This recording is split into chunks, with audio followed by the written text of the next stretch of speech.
देखो जो मैंने डीईसी कोर्स रे प्रोजेक्ट में आपण मानकर प्रोब्लेम अच्छी तो तापर मुझे तमाम अपडेट देवी जो डीईसी प्रोजेक्ट जो मैंने सबमिट करी ना 15 तारिख बा 15 डिसेम्बर सुधा तो से मैंने कौन करें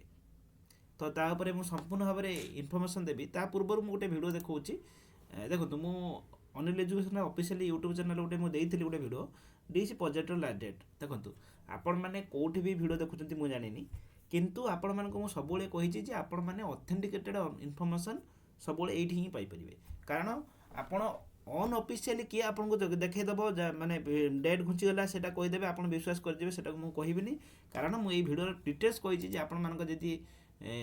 इग्नो ऑफिशियल वेबसाइट को जिबे अनाउंसमेंट रे जिबे कोनोसी नोटिफिकेशन एपर्यंत स्टिल एपर्यंत प्रोजेक्ट रो लास्ट डेट बा हमरो डेट शीट घुंची नाही तो मैंने एपर्यंत कौन भी आमर लास्ट डेट किसी भी आमर 30 तारिख घुंची गला बोली कि आम सेमती किसी भी नोटिफिकेशन एपर्यंत आम देखा पाइले जे प्रोजेक्टर लास्ट डेट एक्सटेंड हो जाइए बोली तो निहत भाव आम यह देखिपर जे आमर प्रोजेक्टर लास्ट डेट 15 तारिख था 15 डिसेम्बर था ता भर जो मैंने करना मुझे सब कहीदे 15 तारिख भितर आप निहत भाव सबमिट कर मु टेलीग्राम जब आम अच्छा आम टेलीग्राम भितर भी बार बार मुझे कहूँ आपको मेसेज कर रिप्लाई दे समस्ते 15 तारिख भितर ही सबमिट करनी तो जो मैंने पंचायत सबमिट कर पारना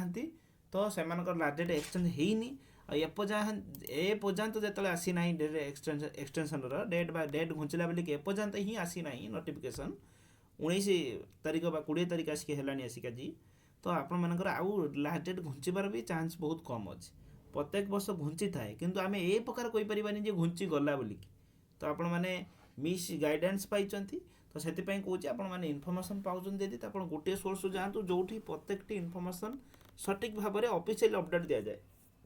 तो जो मैंने प्रोजेक्ट सबमिट कर पारना से कौन करेंगे सर आम एग्जाम दे पारू कि देखो प्रोजेक्ट सबमिट सहित आपंकर एग्जाम कौन मतलब ना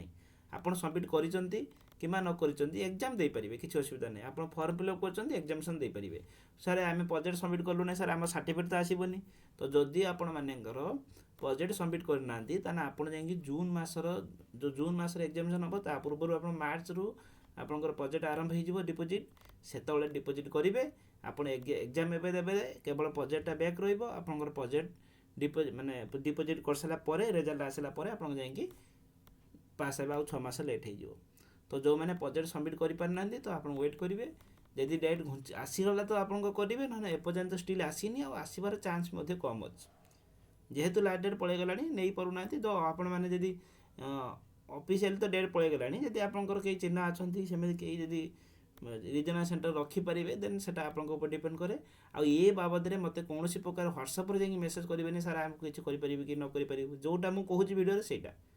व्हाट्सएप मेसेज कले मुझे रिप्लाई दे पारि गोटे गोटे करी तो आप लास्ट डेट घुंचीगला जदि आप प्रोजेक्ट सबमिट कर पारना आप एग्जाम दे पारिबे किसी असुविधा नहीं आप प्रोजेक्ट सबमिट आउ मार्च मास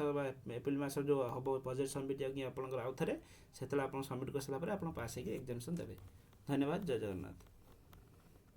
आ सब मुझे कहूँ आपर ऑफिशियल अपडेट आसवा सहित आप ऑथेंटिकेटेड इनफॉरमेशन पाइबा हेले आपंकर केवल